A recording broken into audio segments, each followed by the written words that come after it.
Halo, assalamualaikum warahmatullahi wabarakatuh. Jumpa kembali dengan channel Edukasi Official, channel pendidikan yang selalu memberikan informasi terupdate dan terpercaya. Semoga kita semua selalu dalam keadaan sehat walafiat, amin ya robbal alamin. Baik, kali ini edukasi akan membahas yaitu 21 dokumen atau berkas penting yang perlu Bapak Ibu siapkan untuk pemberkasan NIP P3K Formasi 2022. Dan perhatikan jadwal terbaru dan siapkan secepatnya semua dokumen-dokumen serta perhatikan setiap kode-kode dokumen Bapak Ibu. Baik Bapak Ibu, sebelum kita lanjutkan, alangkah baiknya kami mohon dukungan dengan cara like, subscribe, dan share, karena dukungan Bapak Ibu sangat berarti untuk perkembangan channel Edukasi Official. Oke, langsung saja kita lihat yaitu dokumen-dokumen atau berkas penting yang perlu Bapak Ibu siapkan mulai dari sekarang. Baik Bapak Ibu, di sini edukasi akan memaparkan yaitu 21 dokumen, namun sebelumnya perlu kita ketahui yaitu kode atau tanda mengenai tentang pengisian DRH, karena 21 dokumen ini juga ada beberapa dokumen yang perlu Bapak Ibu siapkan untuk dalam pengisian DRH Bapak Ibu ya. Kita lihat Bapak Ibu, nanti setelah Bapak Ibu login di SSCASN, maka akan keluar tampilan seperti ini Bapak Ibu ya. Di sini, setelah peserta berhasil login, akan ditampilkan halaman yang berisi pengumuman lulus atau tidak lulus Bapak Ibu. Walaupun di sini Bapak Ibu sudah lolos dan mendapat penempatan karena Passenas memberikan masa sangga, bisa saja kemungkinan yang tidak lolos menjadi lolos atau yang lolos menjadi tidak lolos Bapak Ibu ya. Jadi tinggal tunggu waktunya Bapak Ibu, yaitu pengumuman pasca sangga, karena nunggu beberapa hari ke depan Bapak Ibu ya. Dan jika Bapak Ibu yaitu peserta dinyatakan lolos, maka akan muncul yaitu drop down list untuk memilih apakah peserta ingin melanjutkan ke pengisian DRH dan pemberkasan atau ingin mengundurkan diri Bapak Ibu ya. Sebenarnya di link SSCASN kita situ sudah ada buku panduan teknis yaitu pengisian DRH. Di situ sudah ada contoh-contoh surat-surat yaitu pengunduran diri Bapak Ibu ya. Semacam di tayangan ini Bapak Ibu, di sini apakah Anda ingin melanjutkan pengisian daftar riwayat hidup atau disebut dengan DRH Bapak Ibu dan pemberkasan CASN ya. Di sini nanti akan ada pilihan, di sini tinggal kita klik Bapak Ibu ya atau tidak ya. Silakan klik tombol di bawah ini. Jika iya, maka silakan klik tombol di sini ada di bawah yaitu pengisian daftar riwayat hidup ya. Berikutnya, dan apabila Anda ingin melanjutkan pengisian daftar riwayat hidup dan pemberkasan, silakan klik ya Bapak Ibu ya. Namun apabila di sini Bapak Ibu ada, jika peserta memilih tidak, maka saya ingin mengundurkan diri, maka akan muncul kolom unggah surat pengunduran diri, di mana templatenya sudah disediakan di bawah tombol unggahan Bapak Ibu ya. Artinya nanti jika Bapak Ibu klik iya, maka akan keluar pengisian daftar riwayat hidup, dan jika Bapak Ibu klik tidak, maka akan keluar yaitu drop down atau template surat mengundurkan diri Bapak Ibu ya. Bisa kita lihat Bapak Ibu di sini contohnya. Di sini apabila Anda ingin melanjutkan pengisian daftar riwayat hidup dan pemberkasan CASN, tadi sudah dijelaskan. Apabila tidak, maka di sini ada keluar yaitu tidak, saya ingin mengundurkan diri, maka akan keluar template di sini Bapak Ibu ya. Surat pengunduran diri di sini ada, silakan Bapak Ibu nanti unggah di sini Bapak Ibu ya. Namun perlu Bapak Ibu ketahui, jika pelamar memilih untuk mengundurkan diri dan telah klik unggah surat pengunduran diri, maka akan muncul kotak peringatan seperti di bawah ini. Jika pernyataan telah yakin atau peserta telah yakin, maka silakan klik ya. Dan jika masih ragu, dapat klik tidak. Dan masih dapat mengubah pilihan jawaban di drop down list sebelumnya. Nah, di sini Bapak Ibu akan keluar tabel seperti ini, yaitu peringatan. Setelah Anda mengunggah surat pengunduran diri, maka status kelulusan Anda dibatalkan Bapak Ibu ya, dibatalkan. Dan Anda tidak bisa lanjut ke tahap pemberkasan. ya. Apabila Bapak Ibu yakin ya klik ya, dan apabila tidak yakin ya klik tidak. Artinya Bapak Ibu kembali ke sebelumnya. Jika telah muncul pemberitahuan seperti di bawah ini, maka peserta telah dinyatakan mengundurkan diri dan tidak dapat melakukan perubahan kembali. Jadi hati-hati Bapak Ibu ya. Di sini sungguh disayangkan mengapa kok mengundurkan diri ya. Mungkin Bapak Ibu punya alasan tersendiri Bapak Ibu ya. Bisa di sini Bapak Ibu ya. Berikutnya, dan jika iya, maka Bapak Ibu tinggal melanjutkan pengisian DRH. Langkah pertama adalah pengisian data perorangan. Nanti di situ akan muncul yaitu data perorangan Bapak Ibu ya, yang berisikan biodata calon P3K. Kolom yang ditandai bintang merah adalah wajib diisi Bapak Ibu ya. Isikan biodata, alamat dan keterangan lainnya Bapak Ibu. Bapak Ibu bisa melihat yaitu di buku panduan atau teknis pengisian DRH di kolom SSC ASN Bapak Ibu ya. Masing-masing sudah ada Bapak Ibu. Oke, di sini Bapak Ibu kita lihat yaitu ada 21 dokumen untuk pemberkasan NIP P3K formasi 2022 Bapak Ibu ya. Yang mana ini akan dimulai pada April, sedangkan ini sudah tanggal sekitar tanggal berapa ini? 24 Bapak Ibu ya. Jadi hitungan hari lagi maka sudah dilakukan pengisian DRH dan pemberkasan Bapak Ibu. Jadi mumpung masih ada waktu ya, tinggal berapa hari, silakan Bapak Ibu yaitu mempersiapkan dokumen-dokumen atau berkas yang penting, yaitu terdapat 21 dokumen. Kita lihat Bapak Ibu, yang pertama di sini dokumen yang perlu Bapak Ibu siapkan adalah kartu tanda penduduk KTP ya, KTP di sini. Yang mana di sini diperlukan waktu pengisian DRH ya Bapak Ibu ya. Waktu pengisian DRH itu nanti diminta yaitu kartu tanda penduduk. Yang kedua yaitu kartu keluarga atau KK pribadi bagi yang sudah menikah. Di sini jika Bapak Ibu sudah berkeluarga, maka Bapak Ibu sudah memiliki KK tersendiri ya, maka juga ini dipersiapkan Bapak Ibu, yaitu kapan ini dibutuhkan, yaitu waktu pengisian DRH juga Bapak Ibu ya, yang nomor 2. Berikutnya yang nomor 3 yaitu kartu keluarga atau KK orang tua kandung. Di sini Bapak Ibu ya. Artinya karena Bapak Ibu sudah berkeluarga, otomatis orang tua Bapak Ibu sudah memiliki kakak tersendiri ya, atau pecah kakak dari Bapak Ibu sendiri, itu seperti itu. Yang mana di sini yang dibutuhkan adalah kakak orang tua kandung. Waktu yang dibutuhkan yaitu waktu pengisian DRH Bapak Ibu ya. Yang keempat yaitu kartu keluarga mertua. Di sini juga diminta juga yaitu kartu keluarga mertua Bapak Ibu ya. Di sini juga diminta yaitu waktu pengisian DRH Bapak Ibu. Berikutnya dokumen yang kelima yaitu kartu keluarga atau kakak saudara kandung. Jika Bapak Ibu memiliki saudara kandung, misal seandainya 10 saudara kandung, maka terdapat 10 kakak Bapak Ibu ya. Di sini yaitu yang diminta yaitu waktu pengisian DRH Bapak Ibu. Berikutnya yang nomor 6 yaitu surat nikah bagi yang sudah menikah Bapak Ibu ya. Di sini juga waktunya adalah waktu pengisian DRH atau daftar riwayat hidup. Berikutnya setelah surat nikah nomor 7 adalah ijazah SD Bapak Ibu ya. Ijazah SD atau MI. Dan jika Bapak Ibu ya alumni SD ya, maka masukkan ijazah SD. Namun dan Bapak Ibu seandainya MI ya, masukkan ijazah MI ya. Dibutuhkan kapan?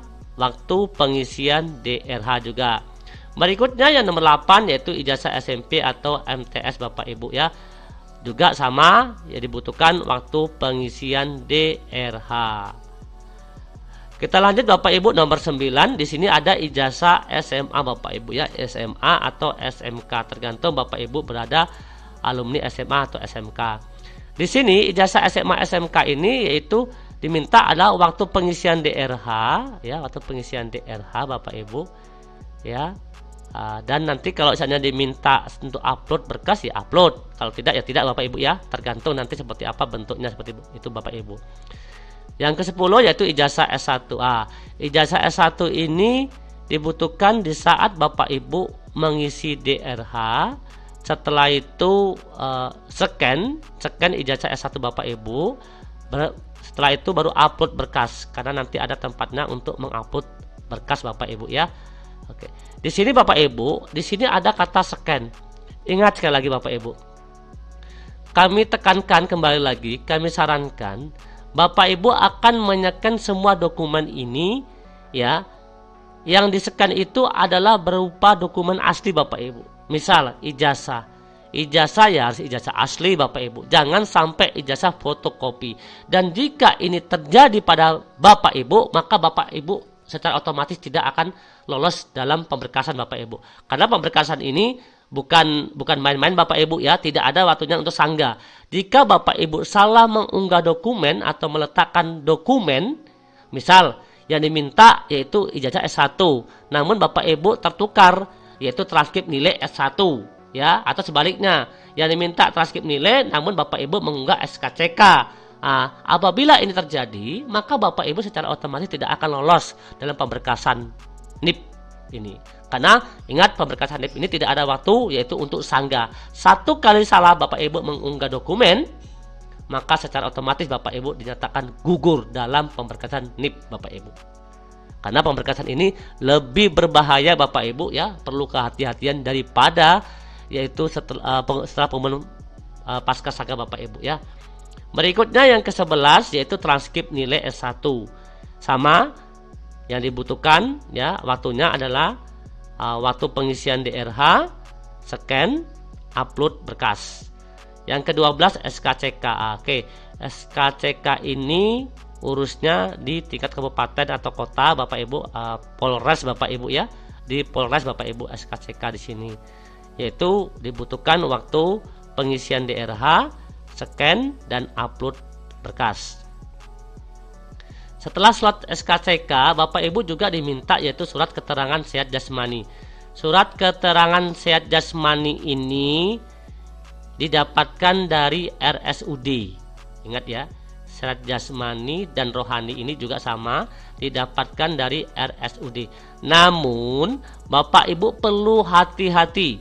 Ya, tidak semua RSUD bisa digunakan suratnya untuk pemberkasan Bapak Ibu.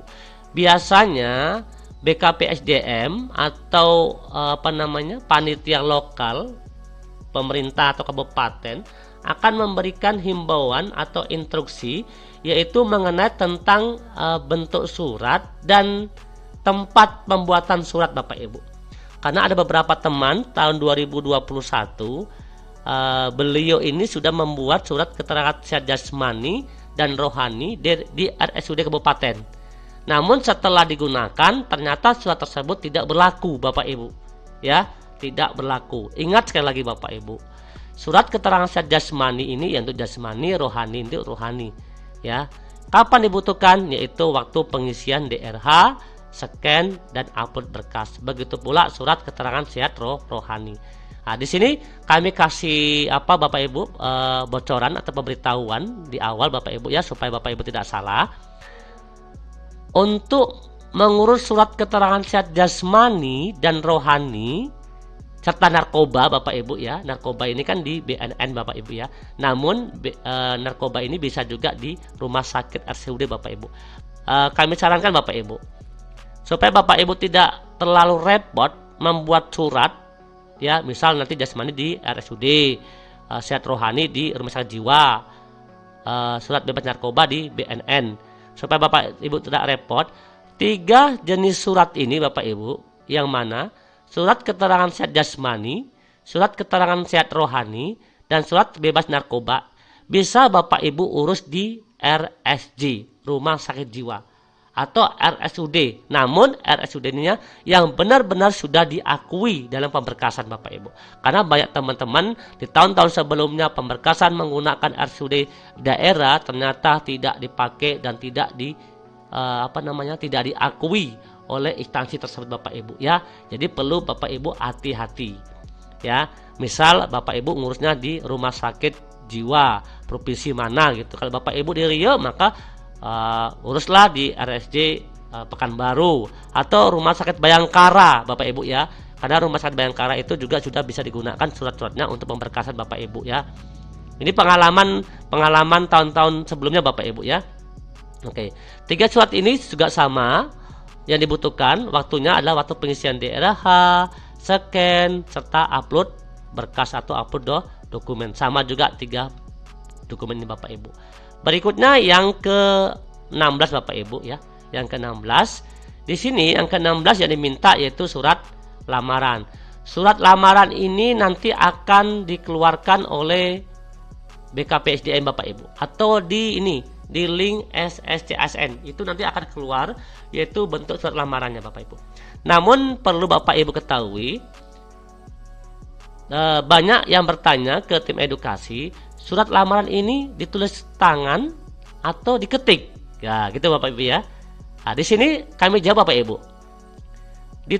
Ditulis tangan atau diketik itu tergantung BKP/SDM-nya Bapak Ibu yang minta. Karena kan BKP/SDM ini adalah tim penilai Bapak Ibu ya, yang P2, P3 Bapak Ibu.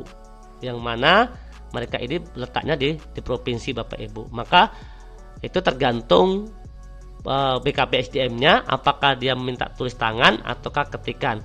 Kalau tulis tangan, ya surat lamaran ini tinggal Bapak Ibu download aja nanti di aplikasi.